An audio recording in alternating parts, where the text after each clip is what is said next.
রব্বুল আলামিনের অসংখ্য অগণিত নিয়ামত শুকর যে আল্লাহ তাআলা পবিত্র শাবান মাসে মহাপবিত্র জুমার দিন শাবান মাসের 14 তারিখ আজ রাত হলো লাইলাতুন নিসফে মিনাশ শাবান। তো এমন একটি মহান বরকতময় দিন এবং রাত আমরা পেয়েছি, আল্লাহ তাআলা আমাদেরকে দিয়েছেন। আল্লাহ পাক রব্বুল আলামিন আমাদের সকলকে এই দিন এবং রাতের মর্যাদা রক্ষা করে আল্লাহর ইবাদতের জন্য সময় অতিবাহিত করার তৌফিক দান করেন। সকলে বলি আমিন। আল্লাহর নবী মুহাম্মদুর রাসূলুল্লাহ সাল্লাল্লাহু আলাইহি ওয়াসাল্লাম লাইলাতুন নিসফে মিনাশ শাবান, এই লাইলাতুন নিসফে মিনাশ শাবানে রাসূল আরবি সাল্লাল্লাহু আলাইহি ওয়াসাল্লাম হাদিস শরীফের ভিতরে বর্ণনা করেছেন, তোমরা লাইলাতুন নিসফে মিনাশ শাবানে বেশি বেশি ইবাদত করো, নফল ইবাদত। ইবনে মাজাহ শরীফের হাদিস, তিরমিজি শরীফের হাদিস। তো তোমরা বেশি বেশি এ রাত্রেই নফল ইবাদত করো। নফল ইবাদতের ভিতরে নফল নামাজ আছে, নফল তেলাওয়াত আছে, যত নফল ইবাদত আছে তোমরা বেশি বেশি করো। কারণ যখন সূর্য ডুবে যায়, তো সূর্য ডুবে যাওয়ার সাথে সাথে আল্লাহ পাক রব্বুল আলামিন প্রথম আসমানে অবতীর্ণ হয়। তো হাদিসের ভিতরে এমন আসছেন যে আল্লাহ তাআলা বান্দা বান্দীদের ডাকে, যত নাম আছে সমস্ত নাম ধরে ধরে ডাকে।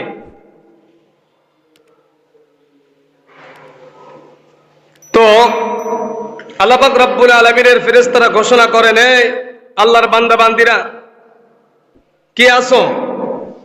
আল্লাহর কাছে ক্ষমা প্রার্থনাকারী। তোমরা আল্লাহর কাছে ক্ষমা চাও, আল্লাহ তাআলা তোমাদেরকে ক্ষমা করে দিবেন। কে আছো সাহায্যকারী, সাহায্য প্রার্থী কে আছো? কার সাহায্যের প্রয়োজন আছে? আল্লাহ পাক রব্বুল আলামিনের কাছে সাহায্য চাও, আল্লাহ পাক রব্বুল আলামিন তোমাকে সাহায্য করবেন। কে আছো রিজিক অন্বেষণকারী, অভাব অনটনের ভিতরে আছো, আল্লাহর কাছে চাও, আল্লাহ পাক রব্বুল আলামিন তোমার অভাব অনটনকে দূর করে দিবেন। কে আছো অসুস্থ, আল্লাহ পাক রব্বুল আলামিনের কাছে সুস্থতা দান চাও, আল্লাহ পাক রব্বুল আলামিন তোমাদেরকে সুস্থতা দান করবেন। কে কোন পেরেশানির ভিতরে আছো, পেরেশানির কথা আল্লাহ তাআলার কাছে বলো, আল্লাহ পাক রব্বুল আলামিন তোমাদের পেরেশানিগুলোকে দূর করে দিবেন। আল্লাহর হাবিব জনাবে মুহাম্মদুর রাসূলুল্লাহ সাল্লাল্লাহু আলাইহি ওয়াসাল্লাম বলেন, সন্ধ্যা থেকে নিয়ে ফজরের আগ পর্যন্ত ফেরেশতারা এভাবে ডাকতে থাকে। আর যেই সমস্ত বান্দা বান্দীরা আল্লাহ পাক রব্বুল আলামিনের ডাকে সাড়া দিয়ে এই রাত্রটা ইবাদত বন্দেগীতে কাটাইবে, আল্লাহর কাছে মাফ চাইবে, আল্লাহ পাক রব্বুল আলামিন তাদের জিন্দেগীর গুনাহগুলি মাফ করে দিবেন। আম্মা জান আয়েশা সিদ্দিকা রাদিয়াল্লাহু তাআলা গভীর রাত্রে আম্মা জান আয়েশা সিদ্দিকা রাদিয়াল্লাহু তাআলা আনহার পাশে বিশ্বনবী মুহাম্মদুর রাসূলুল্লাহ সাল্লাল্লাহু আলাইহি ওয়াসাল্লাম ঘুমিয়ে আছেন।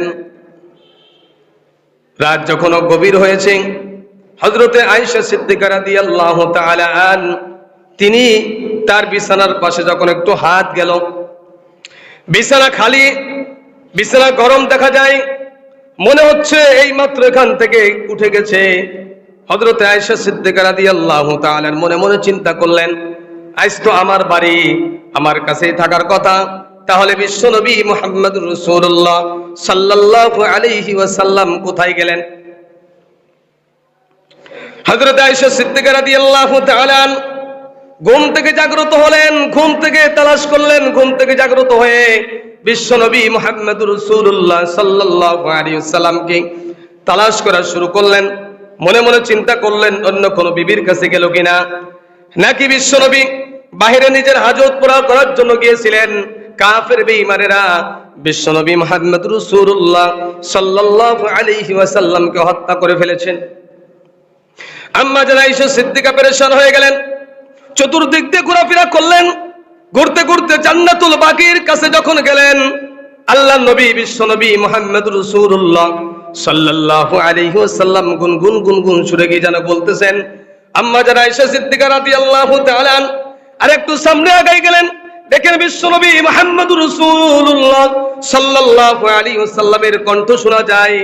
তিনি যখন রাসূলের কাছে গেলেন, রাসূল সাল্লাল্লাহু আলাইহি সাল্লাম দোয়া করতেছেন, রব্বুল আলামিন এই জান্নাতুল বাকির ভিতরে আমার অনেক সাথী ঘুমিয়ে আছেন। রব্বুল আলামিন তারা আমার জন্য জীবন দিয়েছে, ইসলামের জন্য জীবন দিয়েছেন। ইসলাম কায়েম করার জন্য, এই জমিনে ইসলাম প্রতিষ্ঠা করার জন্য তারা শাহাদাত বরণ করেছে। রব্বুল আলামিনের দরবারে এরকম ভাবে দোয়া করতেছেন, রব্বুল আলামিন আমার এই সাথীদেরকে তুমি মাফ করে দাও, তাদের জিন্দেগি গুলোকে মাফ করে দাও, জিন্দেগির সমস্ত গুনাহগুলোকে মাফ করে দাও। রব্বুল আলামিন আমার এই সাথীদেরকে তুমি জান্নাতুল ফেরদাউসের উঁচু মাকাম তাদেরকে দান করো। এভাবে তিনি কান্দন করতেছে, মুনাজাত করতেছে, আবার বলতেছেন, রব্বুল আলামিন আমরা আমার সব থেকে প্রিয় হযরতে খাদিজাতুল কুবরা এই জমিনের ভিতরে শুয়ে আছেন। রব্বুল আলামিন আল্লাহ তুমি খাদিজাকে তুমি মাফ করে দাও। হযরত আয়েশা সিদ্দিকা রাদিয়াল্লাহু তাআলা পাশেই ছিলেন, মুনাজাত করতেছিলেন। যখন খাদিজার কথা হযরতে আম্মা জান আয়েশা সিদ্দিকা রাদিয়াল্লাহু তাআলা কানে আসলেন, খাদিজার নাম নিয়ে আল্লাহর নবী বিশ্বনবী মুহাম্মদুর রাসূলুল্লাহ সাল্লাল্লাহু আলাইহি ওয়াসাল্লাম দোয়া করতেছেন, রব্বুল আলামিন আমার খাদিজাকে তুমি মাফ করে দাও। কিয়ামতের ময়দানে কঠিন মুসিবতের কালে পৃথিবীর সমস্ত মানুষ যখন তার বাবাকে, সন্তান বাবাকে ভুলে যাবে, বাবা সন্তানকে ভুলে যাবে, স্বামী স্ত্রীকে ভুলে যাবে, স্ত্রী তার স্বামীকে ভুলে যাবে, মা তার সন্তানকে ভুলে যাবে, বাবা তার সন্তানকে ভুলে যাবে, সন্তান পিতামাতাকে ভুলে যাবে। রব্বুল আলামিন ওই কঠিন মুসিবতের কালে কিয়ামতের ময়দানে আমি সব ভুলে যাইতে পারি, কিন্তু আমি যেন খাদিজাকে ভুলে না যাই। এভাবে কন্দন করতেছে। আম্মা জান আয়েশা সিদ্দিকা রাদিয়াল্লাহু তাআলা রাগ হয়ে গেলেন, আমার জন্য দোয়া করবে তা না, একজন বৃদ্ধা মহিলা যাকে বিবাহ করেছিলেন তার জন্য কন্দন করতেছে। আল্লাহর নবীর পাশে যখন আয়েশা সিদ্দিকা রাদিয়াল্লাহু তাআলা কথা বলা শুরু করলেন, আল্লাহর নবী বললেন, আয়েশা রে তুমি কি মনে করেছো আমি আজকে অন্য বিবির কাছে গিয়েছি? না রে, না আয়েশা না, আমি আজকে অন্য কোনো বিবির কাছে যাই নাই। তুমি কি জানো আজকে কোন রাত? আম্মা জান আয়েশা সিদ্দিকা রাদিয়াল্লাহু তাআলা বলেন, ইয়া রাসূলুল্লাহ, ইয়া হাবিবাল্লাহ, আজকে রাতের খবর তো আমার জানা নাই, আল্লাহ এবং আল্লাহ রাসূল ভালো জানেন, আপনি একটু আমাকে জানিয়ে দিন। আল্লাহ নবী মুহাম্মদুর রাসূলুল্লাহ সাল্লাল্লাহু আলাইহি ওয়াসাল্লাম ডাক দিবা, আয়েশা রে আজকে হলো লাইলাতুন নিসফি মিনাশ শাবান। আল্লাহ নবী অন্য আরেকটা ঘটনার ভিতরে আয়েশা সিদ্দিকা রাদিয়াল্লাহু তাআলা তিনি বর্ণনা করছেন, রাতের বেলায় রাসূল আমার কাছ থেকে চলে গেছেন, আমি আর রাসূলকে খুঁজে পাই না, আমি রাতের অন্ধকারে টুকাইতেছি, রাসূলকে তালাশ করতেছি, তালাশ করতে করতে দেখা যায় রাসূল আমার বিছানার পাশেই তিনি দাঁড়িয়ে দাঁড়িয়ে আল্লাহ পাক রব্বুল আলামিনের কাছে এরকম ভাবে নামাজ আদায় করতেছেন, আবার কখনো সিজদায় পড়ে যায়, আবার কখনো রুকুতে যায়, আবার কখনো সিজদায় পড়ে। সিজদার ভিতরে যখন লম্বা সিজদা করেছে, আম্মা জান আয়েশা সিদ্দিকা রাদিয়াল্লাহু তাআলা মনে মনে চিন্তা করলেন, সিজদায় কি দুনিয়ার থেকে রাসূল দুনিয়ার থেকে চলে গেছে নাকি? এজন্য হাদিসের ভিতরে আসছে আল্লাহ নবী বিশ্ব নবী মুহাম্মদুর রাসূলুল্লাহ সাল্লাল্লাহু আলাইহি ওয়াসাল্লামের কোনো কথা নাই, সিজদায় পড়ে আছে, জবান বন্ধ হয়ে গেছে, কোনো কথা বলতেছে না। আম্মা জান আয়েশা সিদ্দিকা রাদিয়াল্লাহু তাআলা রাসূলের পায়ের ডান পায়ের কেনি আঙ্গুলের ভিতরে একটু চিমটি কাটলেন, আল্লাহর নবী পাউটা একটু নাড়াইলেন, সালাম ফিরাইয়া জিজ্ঞাসা করলেন, আয়েশা রে তুমি কি মনে করেছো আমি দুনিয়ার থেকে চিরবিদায় হয়ে গেছি?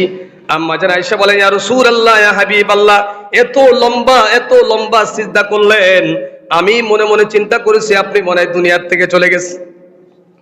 আল্লাহ নবী ডাক দেওয়া, আয়েশা রে জানো তুমি আজকে কোন রাত? আজ রাত হলো লাইলাতুন নিসফি মিনাশ শাবান। আল্লাহ পাক রব্বুল আলামিন ঘোষণা করেছেন, কলব গোত্রের যত বকরিগুলো আছে, যত দুম্বা আছে, যত বেড়া আছে, যত উট আছে, সব একত্রিত করলে তাদের শরীরে যত পশমগুলি আছে, আল্লাহ পাক রব্বুল আলামিন লাইলাতুন নিসফি মিনাশ শাবান, এই লাইলাতুন নিসফি মিনাশ শাবানে ওই কাল গোত্রের প্রাণীগুলোর গায়ের যে পশমগুলো আছে, সমস্ত পশমগুলো যদি একত্রিত করা হয়, যতগুলো পশম হবে আল্লাহ পাক রব্বুল আলামিন লাইলাতুন নিসফে মিনাশ শাবানে তার থেকেও অসংখ্য অগণিত মানুষদেরকে আল্লাহ তাআলা ক্ষমা করে দেয়। কাল গোত্র হলো মদিনার ভিতরে সবথেকে বড় গোত্র, এবং ওই গোত্রের লোকেরা বকরি, ভেড়া, দুম্বা, উট, ঘোড়া এসব বেশি পালতেন। এই জন্য রাসূল সাল্লাল্লাহু আলাইহি ওয়াসাল্লাম বলেন, ওই কাল গোত্রের বকরি, ভেড়া, দুম্বা এবং উট প্রাণীগুলো একত্রিত করলে তাদের গায়ের যত পশমগুলি আছে ওর থেকেও বেশি লোককে আল্লাহ তাআলা লাইলাতুন নিসফে মিনাশ শাবানে আল্লাহ পাক রব্বুল আলামিন ক্ষমা করে দেয়। এটা হলো সেই রজনী। আম্মা জান আয়েশা বলেন, ইয়া রাসূলুল্লাহ, ইয়া হাবিবাল্লাহ, আপনি আমার জন্য দোয়া করবেন। আমার জন্য দোয়া না করে একজন বুড়িমার জন্য আপনি কেন দোয়া করলেন? আমার রাগ হচ্ছে। ওই যে জান্নাতুল বাকির ভিতরে আল্লাহর নবী বিশ্বনবী মুহাম্মদুর রাসূলুল্লাহ সাল্লাল্লাহু আলাইহি ওয়াসাল্লাম আল্লাহর কাছে সাহাবীদের জন্য দোয়া করেন, তার প্রিয় স্ত্রী খাদিজাতুল কুবরার জন্য দোয়া করতেছে। আল্লাহ নবী বলেন, আয়েশা রে, তোমার হিংসা হচ্ছে, আমি খাদিজার জন্য দোয়া করতেছি। শোনো আয়েশা, তোমরা সমস্ত বিবিগুলো হলো আমার সুখের দিনের স্ত্রী, আর খাদিজাতুল কুবরা ছিল আমার দুঃখের দিনের স্ত্রী। মক্কার ভিতরে কোনো লোক ছিল আমার পক্ষে কথা বলার, আমাকে সান্ত্বনা দেওয়ার মতো লোক মক্কার ভিতরে কেউ ছিল না। আমার আপনজন আমার বিরোধিতা করেছে, আমার সঙ্গে শত্রুতা করেছে, আমাকে মেলে ফেলার জন্য চেষ্টা করেছে। আমি দিনের দাওয়াত দেওয়ার জন্য যখন রাত্রে বেলায় গভীর রাত্রে আমি ঘরের বাইরে চলে গেছি, খাদিজাতুল কুবরা দরজার পাশে পিঠ লাগাইয়া দাঁড়িয়ে থাকতেন, আমার আসার অপেক্ষা করতেন কখন আমি আসি। একদিন রাত্রে বেলায় যখন আমি দরজায় একটা বড় টোকা দিয়েছি, খাদিজাতুল কুবরার সাথে সাথে দরজা খুলে দিয়েছে। আমি জিজ্ঞাসা করলাম, খাদিজা রে, কি ব্যাপার, তুমি কি ঘুমাও না? আমার খাদিজা জবাব দিলেন, বিশ্বনবী কি, ইয়া রাসূলুল্লাহ, ইয়া হাবিবাল্লাহ, আপনি দিনের দাওয়াত নিয়ে মানুষের দ্বারে দ্বারে যাচ্ছেন রাতের বেলায়, আর আমি কিভাবে বিছানায় ঘুমাইবো আপনাকে ছাড়া? আমার মনে ভয় হয় আপনি কখন যেন এসে আমাকে ডাক দিবেন, আমি যদি আপনার ডাকে সাড়া না দিতে পারি হয়তো আপনার সঙ্গে বিয়াদবি হবে। এই জন্য আপনি যতদিন দাওয়াত দেওয়ার জন্য বাহিরে রাত্রে বেলায় যান, আমি অতদিন বিছানায় পিঠ লাগাই না যতক্ষণ না আপনি আসেন। আয়েশা রে, শোনো, খাদিজা ছিল আমার দুঃখের দিনের স্ত্রী, তোমরা হলে আমার সুখের দিনের স্ত্রী। মক্কা বিজয় হয়ে গেছে, মদিনার মানুষ মুসলমান হয়ে গেছে, হাজার হাজার লক্ষ লক্ষ কোটি কোটি মানুষ মুসলমান হয়ে গেছে। আমাকে বাধা দেওয়ার মতন পৃথিবীর বুকে এখন আর কোনো শক্তি নাই। এখন আরো তোমরা আমার সুখের দিনের স্ত্রী, এই জন্য আমি খাদিজার জন্য দোয়া করি।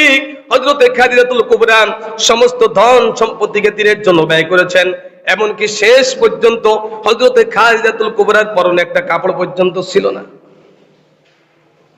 লাইলাতুন নিসফে মিনাশ শাবান অসংখ্য অগণিত মানুষদেরকে আল্লাহ পাক রব্বুল আলামিন ক্ষমা করেন। আল্লাহর নবী বিশ্বনবী মুহাম্মদ রাসূলুল্লাহ সাল্লাল্লাহু আলাইহি ওয়াসাল্লাম বলেন, ইন্নাল্লাহা লা ইয়াত্তালিউ ফি লাইলাতুন নিসফি মিনাশ শাবান ফায়াগফিরু লিজামিল খালকিহি। আল্লাহ তাআলা যত মাখলুকাত সৃষ্টি করেছেন, লাইলাতুন নিসফি মিনাশ শাবানে সমস্ত মাখলুকাতকে আল্লাহ তাআলা ক্ষমা করে দেয়।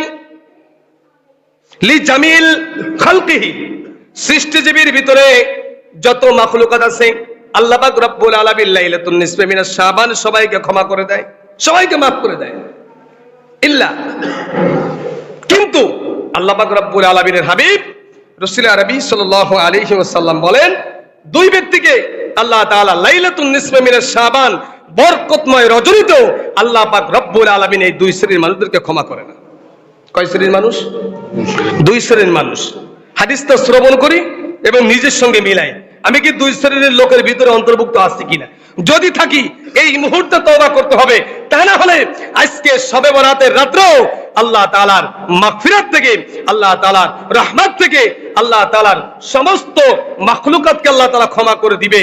ওই ব্যক্তি ক্ষমার অন্তর্ভুক্ত হবে না, সে মাহরুম হয়ে যাবে। আল্লাহ রাসূল সাল্লাল্লাহু আলাইহি ওয়াসাল্লাম বলেন, দুই ব্যক্তিকে আল্লাহ তাআলা মাফ করে না, আর পৃথিবীর যত মাখলুকাত আছে, পৃথিবীর যত মাখলুকাত আছে, যত মানুষদেরকে সৃষ্টি করেছেন, যত পশু পাখিকে সৃষ্টি করেছেন, যত জিন ইনসান সৃষ্টি করেছেন, আল্লাহ পাক রব্বুল আলামিন সমস্ত মাখলুকাতকে আল্লাহ তাআলা মাফ করে দেয়। তবে দুই শ্রেণীর লোকদেরকে আল্লাহ তাআলা ক্ষমা করে না। এক নম্বর, আল্লাহ নবী বলেন ইল্লা মুশরিক। মুশরিক মানে যারা কাফের বেঈমান তারা না, খালি মুশরিক মানে যারা ঈমান আনার পরও আল্লাহর সঙ্গে শিরিক করে। ঈমান আনার পরও কি করে? আল্লাহর সঙ্গে শিরিক করে। চাইতে হবে আল্লাহর কাছে, চাই মাজারের কাছে। সিজদা করতে হবে আল্লাহকে, সিজদা করে কোথায়? মাজারে। চাইতে হবে আল্লাহর কাছে, চাই মানুষের কাছে। এটা হলো শিরিক। আল্লাহ রাসূল সাল্লাল্লাহু আলাইহি সাল্লাম বলেন লাইলাতুন নিসফি মিনাশ শাবানে সমস্ত মাখলুকাতকে আল্লাহ তাআলা ক্ষমা করবে, তবে দুই শ্রেণীর মানুষদেরকে আল্লাহ তাআলা ক্ষমা করবে না। এক নম্বর, যারা আল্লাহর সঙ্গে শিরিক করে। ইয়া বুনাইয়া আকিমিস সালাহ, হযরত লুকমান আলাইহিস সালাতু ওয়াস সালাম তার সন্তানকে যখন নসিহত করতেছিলেন, নসিহতের ভিতরে হযরত লুকমান আলাইহিস সালাতু ওয়াস সালাম তার সন্তানকে ডাক দিয়ে বলেন, সন্তান রে শোনো, আল্লাহ পাক রব্বুল আলামিনের ইবাদত করবে, নামাজ পড়বে। দ্বিতীয় কথা, তোমরা কখনো আল্লাহর সঙ্গে কাউকে তুমি শরীক করবে না। যদিও তোমাকে ছুরিতে চড়ানো হয়, অথবা তোমাকে কতল করা হয়, অথবা তোমাকে টুকরা টুকরা করে বিভিন্ন জায়গায় ফেলে দেওয়া হয়, তারপরও তোমরা আল্লাহর সঙ্গে কখনো শরীক করবে না। ইন্নাশ শিরকা লাযুলমুন আযীম। শিরিক হলো সমস্ত গুনাহ থেকে সবথেকে বড় গুনাহ হলো শিরকের গুনাহ। আল্লাহ নবী বিশ্ব নবী মুহাম্মদ রাসূলুল্লাহ সাল্লাল্লাহু আলাইহি ওয়াসাল্লাম বলেন, কিয়ামতের ময়দানে পাহাড় পরিমাণ গুনাহ নিয়ে বান্দা যখন আল্লাহ পাক রব্বুল আলামিনের দরবারে উপস্থিত হবে, আল্লাহ তাআলা ওই গুনাহগুলিকে রক্ষণাবেক্ষণ করবেন, পরীক্ষা নিরীক্ষা করবেন। পরীক্ষা নিরীক্ষা করার পরে দেখবে ওই গুনার ভিতরে একটা শিরকের গুনাহও নাই। আল্লাহ পাক রব্বুল আলামিন বান্দাকে ডাক দিবেন, বান্দা এদিকে আসো, এত গুনাহ করেছো, এত গুনাহ করেছো, সারা জিন্দেগির গুনার পিছনে কাটাইছো, তবে আমি আল্লাহর সঙ্গে কেন শিরক করো নাই, এই কথার জবাব আমাকে দাও। তখন বান্দা ডাক দিবে, রব্বুল আলামিন, আমার শুধুমাত্র তোমার ভয়ে তোমার সঙ্গে শিরক আমি করি নাই। সব গুনাহ করেছি, শয়তানের দুগায় পড়ে, নফসের দুগায় পড়ে, রাতের অন্ধকারে দিনের ষোলকে কত গুনাহ করেছি, হাতের দ্বারা, পায়ের দ্বারা, চোখের দ্বারা, অঙ্গ প্রত্যঙ্গের দ্বারা। রব্বুল আলামিন সমস্ত গুনাহ আমি করে ফেলেছি, তবে আমি শুধুমাত্র একটা জিনিস ভয় করি, তোমার সঙ্গে যদি আমি শিরক করি তাহলে তো আমার গুনার নাস্তানা না, আমার গুনার রক্ষা নাই। এই জন্য এত গুনাহ দেখতেছেন, একটা গুনাহ শিরকের কোনো গুনাহ নাই, শুধুমাত্র আল্লাহ তোমার ভয়ে আমি একটা শিরকের গুনাহ করি নাই। আল্লাহ তাআলা ফেরেশতাদেরকে ডাক দিয়ে বলে, ফেরেশতারা আমার সঙ্গে শুধুমাত্র আমার ভয়ে শিরকের গুনাহ করে নাই, আমি আল্লাহ তাআলা সমস্ত গুনাহগুলিকে মাফ করে দিলাম। শিরকের গুনাহ থাকলে কিন্তু আল্লাহ মাফ করবে না। বোঝানোর জন্য অনেক সময় বলা হয় এই এলাকার একজন চেয়ারম্যান, এই এলাকার একজন মেম্বার, এই এলাকার একজন মাতবার, এই এলাকার একজন মন্ত্রী, এই এলাকার একজন এমপি, ও চাইবো না আমার আর একজন এমপি এই এলাকার ভিতরে দাঁড়াক, ও চাইবো না আমার এলাকার ভিতরে একজন চেয়ারম্যানে দাঁড়াক, ও চাইবো না আমার এলাকায় আর একজন মেম্বারই দাঁড়াক। কারণ কি, যদি দুইজন মেম্বার হয় তাহলে ভোটাভুটি হবে, ইলেকশন হবে। আর যদি একজন হয়, কোনো ইলেকশন নয়, আমি মেম্বার, আমি মেম্বার, আমি চেয়ারম্যান। কেউ পছন্দ করে না দুনিয়ার ভিতরে ছোট্ট একটা রাজ্য, ছোট্ট একটা এলাকা, একটা ওয়ার্ড, একটা ইউনিয়ন, এইটাও চাই না আমার ইউনিয়নের ভিতরে দ্বিতীয় আর একজন চেয়ারম্যান থাকুক, আমার ইউনিয়নের ভিতরে একজন চেয়ারম্যান থাকুক, আমার ওয়ার্ডের ভিতরে আর একজন মেম্বার থাকুক, আমরাও চাই না। আল্লাহ পাক রব্বুল আলামিন এটাও চাই না রে বান্দারে, আমি আল্লাহ সব ক্ষমতার মালিক, আমার সঙ্গে তুমি আর একজনকে শিরকে বানাও, আমি আল্লাহ এটা চাই না। আমি আল্লাহর সঙ্গে আর একজন শিরিক বানাও, আমি তোমাদেরকে রিজিক দাতা এটা মানো, আর একজন যে তোমাকে রিজিক দেয় এটা আমি চাই না যে তুমি বলো। আমাকে সিজদা করবা, সমস্যা নাই, কোন মানুষকে তুমি সিজদা করতে পারবা না, কোন বাজারও সিজদা করতে পারবা না, কোন দরবারে যাও সিজদা করতে পারবা না। সিজদার মালিক একমাত্র আমি আল্লাহ পাক রব্বুল আলামিন, এটা আমি আল্লাহ পাক রব্বুল আলামিন সহ্য করতে পারি না। বান্দারে তুমি যদি কোন মানুষের পায়ে সিজদাই করো, কোন মাজারে যে সিজদা করো, কোন দরবারে যে সিজদা করো, আমি আল্লাহ তাআলা আর সহ্য করতে পারি না। এই জন্য আল্লাহ তাআলা বলেছেন যত গুনাহ দেখা যায় সব থেকে বড় গুনাহ হলো শিরকের গুনাহ। সব থেকে বড় গুনাহ শিরকের গুনাহ। এই জন্যই আল্লাহর হাবিব জনাবে মুহাম্মদ রাসূলুল্লাহ সাল্লাল্লাহু আলাইহি ওয়াসাল্লাম বলেন, দুই ব্যক্তিকে মাফ করা হবে না আর সবাইকে ক্ষমা করে দেওয়া হবে। এক নম্বরে যে ব্যক্তি আমি আল্লাহর সঙ্গে শিরিক করে, মাজার পূজা করে, মাজারে যে সিজদা করে, মাজারে যে মান্নত মানে, মানুষের পায়ে সিজদার করে, মানুষের দরবারে যায় কিছু চাওয়ার জন্য, বাবা যে তোমার দরবারে আসছি, খালি হাতে ফেরত দিও না, আমার একটা সন্তান হয় না, তুমি সন্তানের ব্যবস্থা করো। আমার ব্যবসা বাণিজ্যে আমি ভালো আয় উন্নতি করতে পারতেছি না, বাবা তোমার দরবারে আসলাম, একটা সিজদা করলাম, আমার ব্যবসা একটু উন্নতি করে দাও। আল্লাহ তাআলা বলেন, তুমি যেখানে চাইবা ওর মাধ্যমে আমি তোমাকে দিব। তবে এটা শিরিক হবে। এই শিরিকের গুনাহ কিয়ামতের ময়দানে পাহাড় পরিমাণ গুনাহ তোমার মাথার উপরে আমি আল্লাহ তাআলা চড়াই দিব। গত রাত্রে আমি একটা জিনিস চিন্তা ভাবনা করতেছি, এই যে সাদ হচ্ছে আমাদের, তো সাদ হওয়ার পরে প্রায় 6 টন রড আছে, 280 বস্তা মানে সিমেন্ট আনা হয়েছে, আরো হয়ে গেছে প্রায় 300 বস্তা। সব হিসাব করে দেখতেছি একটুক একটা ছাদ দিতে কত টাকা তো খরচ হচ্ছে, কতটুকু ওয়েট হচ্ছে, আমি নিজে নিজে চিন্তা করতেছি কত ওয়েট হচ্ছে। পুরো আসমানটা, পুরো পৃথিবীটা যদি আপনার মাথায় চড়ে দেওয়া হয়, কি করবেন আপনি? আল্লাহু আকবার। ফেলাইতে পারবেন না, ফেলানোর কোনো সুযোগ নাই, ফেলাইতে দিব না। কেন শিরক করেছো? আল্লাহ তাআলা সগীরা কবিরা, সগীরা গুনার কথা কেন বলেছে? যে ওযু করলে সগীরা গুনাহ মাফ হয়ে যায়, সালাম দিলে সগীরা গুনাহ মাফ হয়ে যায়, সত্য কথা বললে সগীরা গুনাহ মাফ হয়ে যায়, ভালো কাজ করলে সগীরা গুনাহ মাফ হয়ে যায়। কেন বলেছে? উলামায়ে কেরাম বলেছেন যে একজন ঈমানদার কখনো কবিরা গুনাহ করতে পারে না, আর যদিও কবিরা গুনাহ কোনো ঈমানদারের পক্ষে হয়ে যায়, যতক্ষণ পর্যন্ত ওই ঈমানদার তওবা না করবে ততক্ষণ পর্যন্ত ঈমানদার স্থির হতে পারবে না। এই জন্য কবিরা গুনার কথা হাদিস শরীফের ভিতরে বেশি বলা হয় নাই। যেখানে বলা হয়েছে সব জায়গায় গুনাহ মাফ হবে, তাহলে সগীরা গুনাহ মাফ হবে, কবিরা গুনার কথা বলা হয়নি। কেন? একজন ঈমানদারের পক্ষে কবিরা গুনাহ বলা করা এটা সম্ভব না। এই জন্য কবিরা গুনাহ হবে আর ঈমানদার বসে থাকবে, এটা কোশ্চিন কালো সম্ভব নয়। শিরক এবং ঈমান কখনো এক হতে পারে না। শিরক এবং ঈমান কখনো এক হতে পারে না।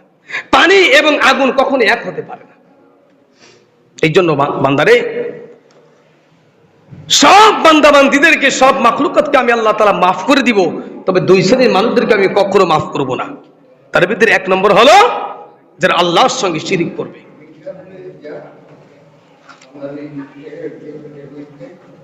শবে কদর, শবে বরাত, বরকতময় রজনী লাইলাতুন নিসফে মিনাশ শাবান। এই লাইলাতুন নিসফে মিনাশ শাবান ও আল্লাহ পাক রব্বুল আলামিন অনেক মানুষদেরকে আল্লাহ তাআলা ক্ষমা করবে না। ইন্নাল্লাহা লা ইয়াতলিউ ফিল লাইলিন নিসফি মিনাশ শাবান ফায়াগফিরু লিজামিই খালকিহি ইল্লা লিল মুশরিকি আও মুশাহিন। আল্লাহর নবী বিশ্ব নবী মুহাম্মদ রাসূলুল্লাহ সাল্লাল্লাহু আলাইহি ওয়াসাল্লাম বলেন, এই হাদিসের ভিতরে আল্লাহর নবী বলেন, এই লাইলাতুন নিসফে মিনাশ শাবান বরকতময় রজনীতে আল্লাহ পাক রব্বুল আলামিন দুই ব্যক্তিকে ক্ষমা করবেন আর সবাইকে ক্ষমা করে দিবেন। অন্য হাদিসের ভিতরে আসছে অনেক সংখ্যক মানুষদেরকে, 11 শ্রেণীর মানুষের কথা বলা হয়েছে, তাদেরকেও লাইলাতুন নিসফে মিনাশ শাবানে ক্ষমা করা হবে না। এক নম্বর রেখেছে যারা আল্লাহ পাক রব্বুল আলামিনের সঙ্গে শিরিক করে, আল্লাহ তাআলা তাদেরকে ক্ষমা করবে না। 2 নম্বর যারা হিংসুক, যারা গীবত করে, যারা হিংসা করে, যারা পর নিন্দা করে, মানুষের গীবত চর্চা করে, এদেরকে আল্লাহ তাআলা মাফ করবে না। মানুষের ভালো দেখলে তারা সহ্য হয় না, নিজে তো ভালো কাজ করতেই পারে না, মানুষের ভালো কাজ দেখে তারা হিংসা করে। হিংসা, বিদ্বেষ, অহংকার, গীবত, এই সমস্ত মানুষদেরকে আল্লাহ তাআলা মাফ করবে না। 3 নম্বর মাতা পিতার অবাধ্য সন্তান, পিতা মাতাকে অসন্তুষ্ট করে, পিতা মাতাকে কষ্ট দেয়, এদেরকে আল্লাহ তাআলা মাফ করবে না। 4 নম্বরে যারা মদ পান করে, আল্লাহ তাআলা তাদেরকে মাফ করবে না। অন্য হাদিসের ভিতরে আসছে মানুষ যখন মদ পান করে সে আর ঈমান থাকে না, তার ঈমান থাকে না, সে ঈমানদার হয় না, তার ভিতরে ঈমান ফিরে আসে না। যতক্ষণ পর্যন্ত সে তওবা না করে হুঁশ ফিরে না আসে, অতক্ষণ পর্যন্ত তার কাছে আর ঈমান ফিরে আসে না। ওই মদ পান করা অবস্থায় যদি তার মৃত্যু হয়, আল্লাহর নবী বলেন কোনো হিসাব নাই, হিসাব নাই, বিনা হিসেবে জাহান্নাম। আল্লাহ নবী বিশ্ব নবী মুহাম্মদ রাসূলুল্লাহ সাল্লাল্লাহু আলাইহি ওয়াসাল্লাম বলেন, বান্দা যখন মদ পান করবে, বান্দা যখন নেশা করবে, তখন আর তারপর থেকে ফেরেশতারা তার ঈমানটাকে আলাদা করে ফেলে। তার কাছ থেকে যে ঈমানটা ছিল, ঈমানটা আলাদা হয়ে যায়। ওই ব্যক্তি আর ঈমানদার থাকে না, বেঈমান হয়ে যায়। আর ওই অবস্থায় যদি তার মৃত্যু হয়, ওর কোনো হিসাব হবে না, বিনা হিসেবে জাহান্নাম। কারণ তো সে ঈমানদারি না। যতক্ষণ পর্যন্ত হুঁশ ফিরে না আসে, যতক্ষণ সে তওবা না করে, আল্লাহ তাআলার কাছে তওবা করলে আল্লাহ পাক রব্বুল আলামিন তাকে মাফ করে দেয়। ওয়াদা করেছেন আল্লাহ বান্দারে, গুনাহ তো করে ফেলেছি, আমি আল্লাহ তাআলার কাছে তওবা কর, আমি আল্লাহ তাআলা তোর তওবাকে কবুল করে মাফ করে দিব। আর যদি তওবা না করো, আমি আল্লাহ তাআলা তোমার জন্য রেখে দিয়েছি জাহান্নাম। 6 নম্বরে যারা, যেই সমস্ত মানুষেরা, পুরুষের জন্য এই হাদিসটা, পুরুষের জন্য এইটা, যেই পুরুষগুলো টাকনুর নিজে কাপড় পরিধান করে, এরকম ভাবে রাস্তাঘাটে চলাফেরা করে, হ্যাঁ, 2 প্রকারের গুনাহ, এটা কখনোই লেখা থেকে ফেরেশতারা বিরত হয় না। 2 প্রকারের গুনাহ। কয় প্রকার? 2 প্রকারের গুনাহ। ওটা বাথরুমে গেলে গুনাহ হয়, ওটা ঘুমাইলেও গুনাহ হয়। তার ভিতরে 1 নম্বর লিখেছেন, যেই পুরুষ টাকনুর নিচে কাপড় পরিধান করে। যেই পুরুষ টাকনুর নিচেই কাপড় পরিধান করে, ওই পুরুষ ঘুমাইলেও তার আমলনামায় গুনাহ লেখা হয়, বাথরুমে গেলেও গুনাহ লেখা হয়। মানে পৃথিবীর এমন কোন জায়গা নাই যেখানে গেলে তার গুনাহ লেখা হয় না। এই 2টা কাজ 24 ঘন্টা তার আমলনামায় গুনাহ লেখে থাকে। নামাজ পড়লেও লেখা হয়। 2 নম্বর হলো, যেই লোকটা আল্লাহ রাসূলের সুন্নাতকে কতল করে, দাড়িতে খুর লাগায়, এদেরকেও আল্লাহ তাআলা যতক্ষণ পর্যন্ত তওবা না করবে, করা হয়ে গেছে, এখন করছে, আল্লাহ আর করব না, তওবা করছে, তারপর থেকে তার আমলনামায় কি গুনাহ বন্ধ হবে লেখা। তওবা না করা পর্যন্ত তার আমলনামায় 24 ঘন্টা তার আমলনামায় এই 2টা গুনার কারণে এরকম গুনাহ লিখতে থাকে ফেরেশতারা, বিরামহীন ভাবে, কখনোই বিরত হয় না ফেরেশতারা। এজন্য সাবধান হয়ে যায়।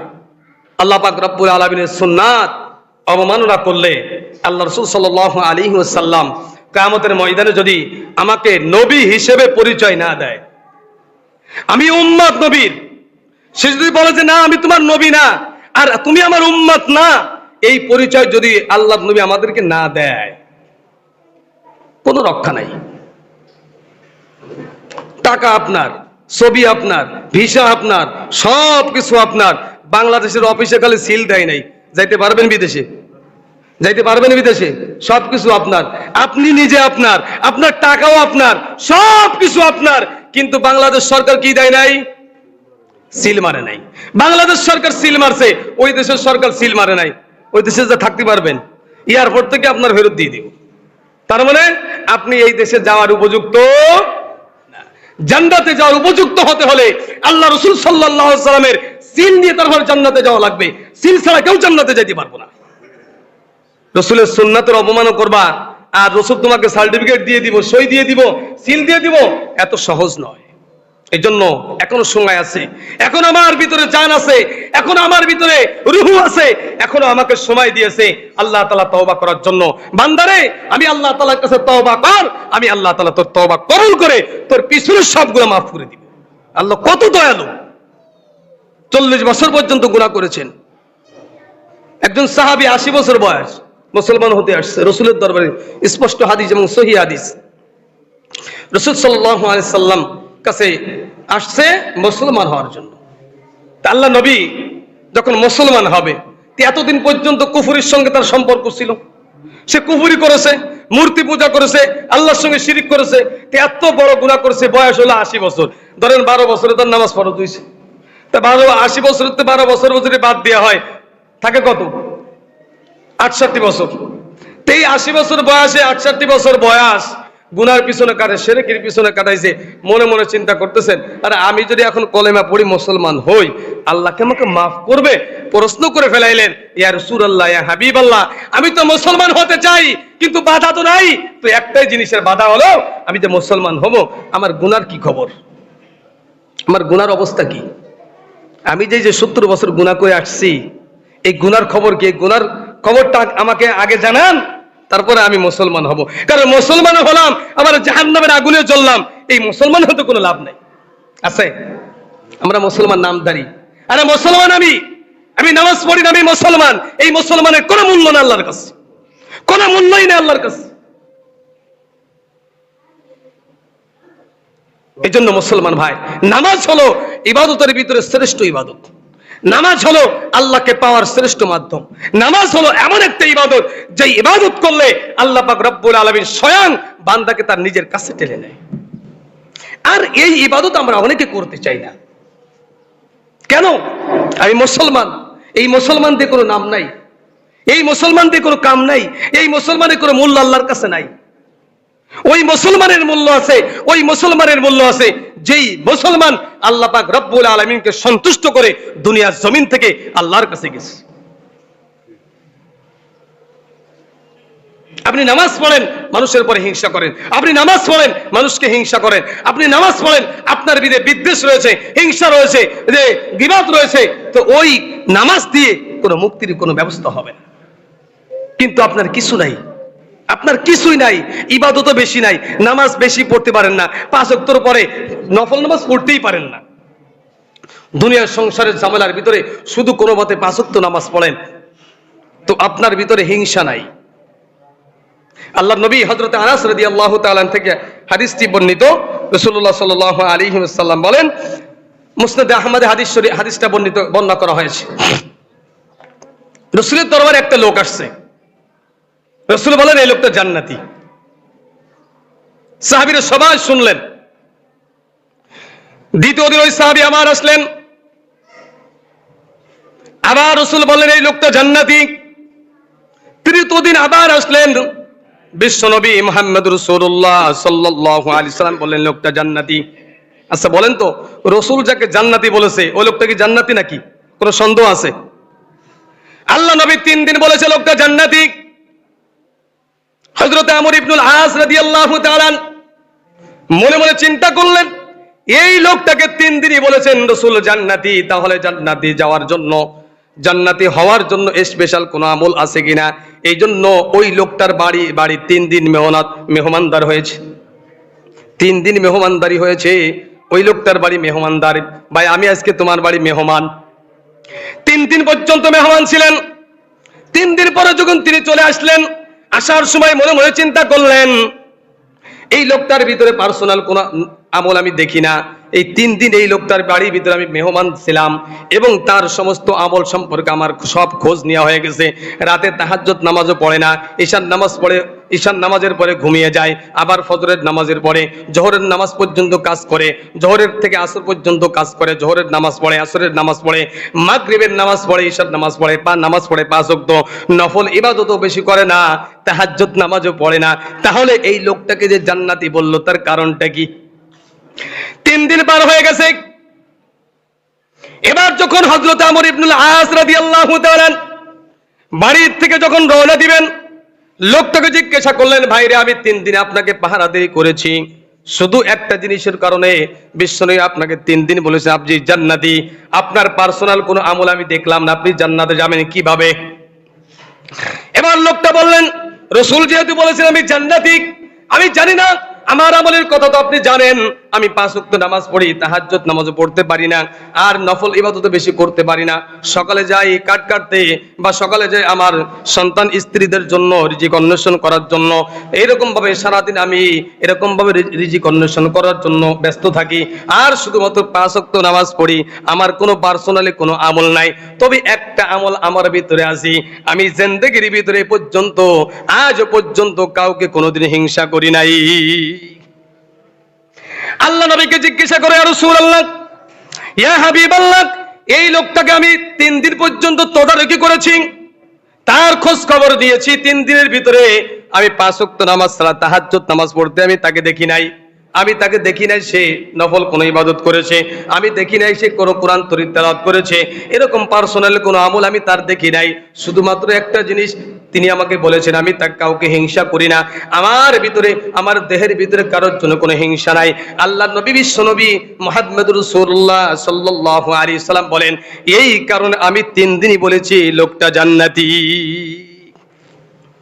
জান্নাতি হওয়ার জন্য সহজ 2টা আমল। কয়টা আমল? জান্নাতি হওয়ার জন্য সহজ কয়টা আমল? 5 ওয়াক্ত নামাজ কিন্তু পড়তে হবে, খালি আমল করলে হইব না। কিন্তু 5 ওয়াক্ত নামাজের পরে 2টা আমল। কয়টা আমল?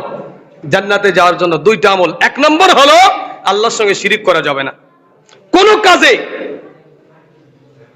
মুআজ রাদিয়াল্লাহু তাআলা আনহুকে যখন ইয়ামানে গভর্নর নিযুক্ত করে বিশ্বনবী পাঠাইলেন, তখন ওসিয়াত করতেছেন।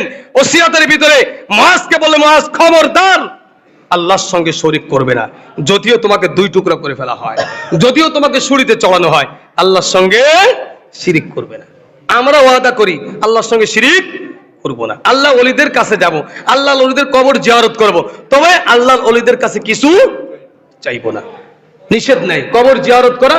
রাসূল বলেছেন বেশি বেশি কবর জিয়ারত করো, তাহলে তোমার মৃত্যুর জন্য পাথেও জোগাড় হবে এবং কবরের সামান তুমি জোগাড় করতে পারবে। কবরের কাছে বেশি বেশি যাও, কারণ কবরের কাছে গেলে তোমার বাপ দাদা মৃত্যুবরণ করেছে, মৃত্যুর কথা স্মরণ হবে, তোমার ভিতরে ঈমান বৃদ্ধি পাবে। রাসূল সাল্লাল্লাহু আলাইহি ওয়াসাল্লাম লাইলাতুন নিসফি মিনাশ শাবান জান্নাতুল বাকিতে গিয়ে অনেকক্ষণ পর্যন্ত ইস্তিগফার বলেছেন, দোয়া করেছেন, আল্লাহর কাছে দোয়া করেছেন, মাগফিরাত কামনা করেছেন। রাসূল বলেন এই লাইলাতুন নিসফি মিনাশ শাবানের 2টি কাজ। কয়টা কাজ? আজকে লাইলাতুন নিসফি মিনাশ শাবান রাতে জান্নাতে যাওয়ার জন্য আমল 2টা, আর লাইলাতুন নিসফি মিনাশ শাবানের কাজও 2টা। লাইলাতুন নিসফি মিনাশ শাবানের কাজ হলো কবর জিয়ারত করব, আর কবরে যেয়ে কবরবাসীদের জন্য মাগফিরাত কামনা করব, নিজের জন্য মাগফিরাত চাইবো, নিজের জন্য ক্ষমা চাইবো, পিতা মাতার জন্য ক্ষমা চাইবো। 2 নম্বর আমল হলো বেশি বেশি সদকা করব। এই লাইলাতুন নিসফি মিনাশ শাবানের 2টা কাজ। কয়টা কাজ? বেশি বেশি সদকা করব আর কবরস্থানে গিয়ে ইস্তিগফার করে দোয়া পড়ব। আর আমরা লাইলাতুন নিসফি মিনাশ শাবান, লাইলাতুল কদর, শবে মেরাজ, শবে বরাত, হুজুর সারা রাত কিন্তু মসজিদ খোলা রাখবেন। কেন ভাই? সারা রাত নামাজ পড়বো আজকে সারা রাত নামাজ পড়বো। হুজুর আজকে ফজরের নামাজটা একটু আগে আগে পড়াইবেন, কারণ সারা রাত নামাজ পড়ে। ভাই কসম করলে ভুল হবে না, আপনি সারা রাত নামাজ পড়লে যেই লাভ হবে, ঈশার নামাজ পড়লে ওর থেকে বেশি সওয়াব হবে। সারা বছরের নামাজ নাই, শবে বরাতে মসজিদটা খোলা রাখেন, ফজর নামাজ আগে আগে পড়ে, আজকে সারা রাত নামাজ পড়বো, কি লাভ আপনার? গতকাল আমার একজন প্রশ্ন করে যে হুজুর সৌদি আরবে বাইতুল্লাহ এবং মদিনাতুল মুনাওয়ারা এখানে তো শবে বরাত শবে কদর পালন হয় না, আমরা বাংলাদেশের মানুষ কেন পালন করি? আমি তাদেরকে একটা জবাব দিয়েছি তাকে, সেটা হলো তারা সারা বছর লাইলাতুল কদর পালন করে, সারা বছর তারা শবে বরাত পালন করে, আর আমরা বছরে একদিন পালন করি। এই জন্য আমাকে এটা প্রকাশ হয়, তাকে এটা প্রকাশ হয় না। যারা হজে গেছেন তাহাজ্জুদ নামাজ হয় না? হ্যাঁ, মদিনাতুল মুনাওয়ারা মদিনা মসজিদে তাহাজ্জুদ নামাজ পড়তেছে না? যারা পড়তেছে সেটা সারা বছরই পড়ে। বাইতুল্লাহর ভিতরে সারা রাত নামাজ হচ্ছে, ওরা শবে বরাত শবে কদর দেয় না, ওরা সারা বছরই নামাজ পড়তেছে। এই জন্য ওটা প্রকাশ হয় না, আর আমরা প্রকাশ এই জন্য করি কারণ একদিন নামাজ পড়ি, এক রাত, এই জন্য আমাকে এটা প্রকাশ বেশি ওঠে। এই জন্য মুসলমান ভাইরা সারা মাস সারা বছর নামাজ নেই, একদিন নামাজ পড়ে আল্লাহর কতটুকু নৈকট্য অর্জন করবেন।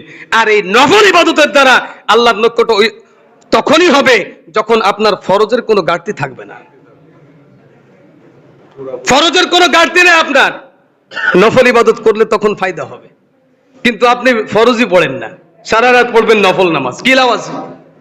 তার থেকে ঈশার নামাজ পড়বেন, ফজরের নামাজ পড়বেন। রাসূল সাল্লাল্লাহু আলাইহি সাল্লামের হাদিসের ভাষা অনুযায়ী যে ব্যক্তি ফজরের নামাজ জামাতের সঙ্গে পড়লো, ঈশার নামাজ জামাতের সঙ্গে পড়লো, আল্লাহ পাক রব্বুল আলামিন পুরো রাতের ইবাদতের সব তার আমলনামায় দিয়ে দেন। কি দরকার আছে সারা রাত এত কষ্ট করে? হ্যাঁ, সারা রাত কষ্ট করে কি লাভ আছে? আপনি এক রাত কষ্ট করবেন, সারা দিন ঘুমাইবেন, ঘুমান লাগে না? রাত্রে যদি আমরা ইবাদত করি, দিনে ঘুমান লাগবো না? এখন আল্লাহ রাসূল কি বলছে? সারা রাত ঘুমাইবা, কাজ হলো ফজরের নামাজ জামাতে পড়বা, ঈশার নামাজ জামাতে পড়বা, সারা রাত ঘুমাইবা, নফল ইবাদত সব তোমার আমলনামায় চলে যাবে। তাহলে এত কষ্ট করে কি লাভ? এই জন্য মুসলমান, আমি আপনাদের নিষেধ করতেছি না কিন্তু যে আজকে নামাজ পড়বেন না, নিষেধ নয়। নামাজ এর জন্য বলতেছি যে সারা বছরই তো নামাজ। আল্লাহ রাসূল বলেছেন যে নামাজ পড়ে না ও ইমানদারি না, যে নামাজ তার ভিতরে নামাজ নাই ও আমার উম্মতি না, মুসলমানই না সে।